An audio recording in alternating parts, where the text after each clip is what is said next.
Hello and thanks for watching my video. Welcome to a little tribute video. Since Lion's Arch is actually being rebuilt and modified, I thought I'd take you back to Guild Wars 1 and show you what the original Lion's Arch actually looked like.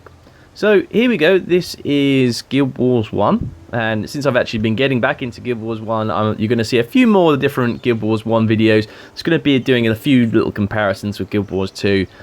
Because a lot of people have been requesting it and getting back into Guild Wars 1. So here we go, we're on my Elementalist, this is my main character, and we're at the entranceway to Lion's Arch that takes you into the North Kryta province, which is that bit there.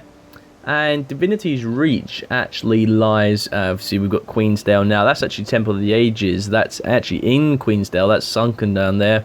But you got the Divinity's Coast, and the Divinity's Reach will be up here. So that, because obviously Beetleton is actually mentioned, Nebo Terrace, some of these landmarks as well, you know, they're all mentioned in Guild Wars 2.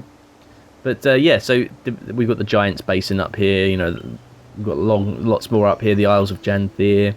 So there's lots of different landmarks, and I'll probably cover them in a different video. But today we're going to be looking at Guild Wars 1, and we're going to be looking at Lion's Arch. So, first off, I'm a little bit still getting used to how the controls work again in Guild Wars 1. It's point and click. You'll see that little green icon there. We got this. This is how Lion's Arch used to look. Obviously, the textures, you know, we're going back 10 years. The graphics are going to be not as impressive as Guild Wars 2. They shouldn't be, because this is the prequel. But here we go. This is Guild Wars 1, and this is what Lion's Arch used to look like. So here we go, this is Lion's Arch. I mean, it's very, very vastly different. I mean, a lot of this is supposed to be underwater in Guild Wars 2 because it has the remnants of the old Lion's Arch. I haven't quite figured out exactly how Guild Wars, the area is supposed to look in Guild Wars 2, you know, what parts we're actually looking at. But it's all very, very flat, and it's pretty basic. There isn't too much going on, you know, going around here. You've got a few different vendors. I mean, if you compare Lion's Arch now, the Lion's Arch that we have today is vastly superior. The amount of things going on, and just in general, there's so much more activity going on. We'll go and have a look at the docks. Obviously, this is all underwater in Guild Wars 2. And the dockyard is a lot more prevalent in Guild Wars 2.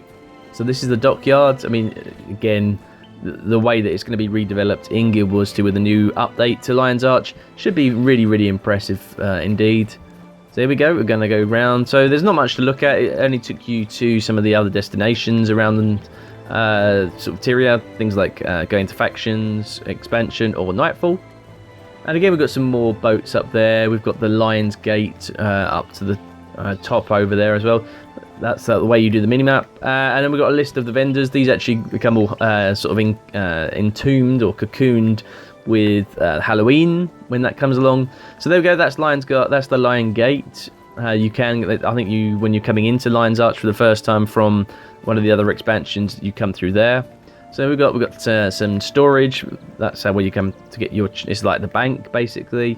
But here we go, that is pretty much it. There's not much really to go and talk about, you know, Lion's Arch in Guild Wars 1. It's pretty barren compared to Guild Wars 2.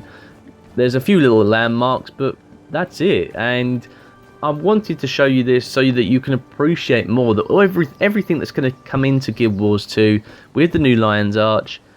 Just imagine what they're doing comparing it to Lion's Arch in Guild Wars 1.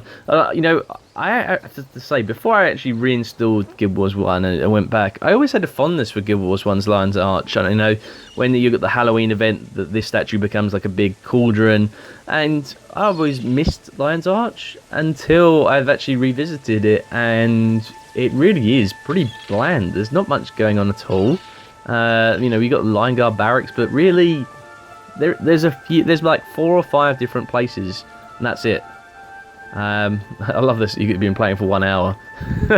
I've been actually, you can see here, it's still actually installing a lot of updates in the background, and well, it's not now, but I've just been letting it install, and it's, every time you started playing it for a long duration, it tell you've been playing too long. So here we go. This is Lion's Arch, and that's it. There's not much else. Obviously, Lion's Arch in Guild Wars 2 is a much bigger map. This is only supposed to be an outpost or a town.